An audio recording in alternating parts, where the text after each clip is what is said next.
So I'm going to talk about negative angles a bit. We've seen in the other video I talked about building this unit circle. Notice we went from pi over 6 around to 2 pi. So another way we can talk about angles is actually so that was whenever I drew these angles, I'm going around clockwise, or I'm sorry, counterclockwise. As you can see, it starts at the x-axis and goes around in a counterclockwise way to terminate at, for this example, 11 pi over 6 or 2 pi over 3. So we can also go the negative direction, which is the clockwise direction, and talk about the negative angles. So you can still build the same unit circle, but just in the negative direction. So we would still go through and we would have, instead of this being 11 pi over 6, we could say it's negative pi over 6. Instead of this being, this is in quadrant 4, but it's negative pi over 6. So in this one would be negative pi over 4. This one here would be negative pi over 3. And this one here would be negative pi over 2.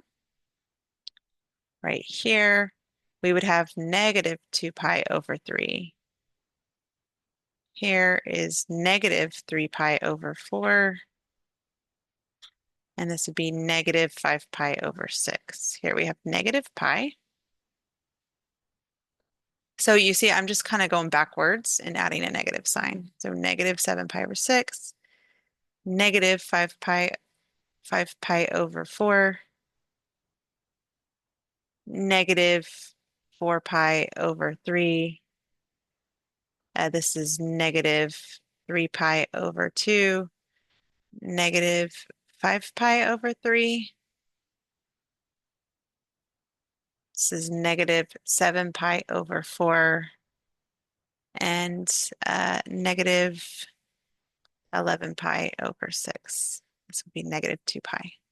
So normally we don't actually go in negative angles around the entire unit circle. If we're going to talk about negative angles, typically in this class we'll just kind of be in this range here when we talk about negative angles in this quadrant right here. So the negative pi over 6, negative pi over 4, negative pi over 3, negative pi over 2. But it's just helpful to know that you can actually go in this direction and just add those negative signs. And just to kind of go over just a side note, what is negative angles? I mean, where would that be useful? We'll see in the later in inverse functions it is, but let's just look at the number line. So this is a number line. We're usually going 0 to 2 pi.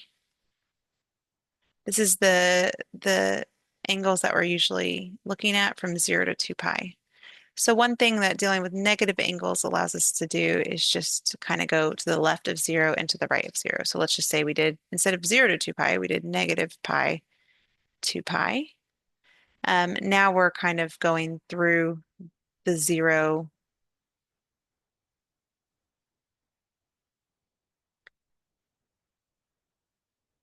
We're going through the number line, to the left of 0 and to the right of 0.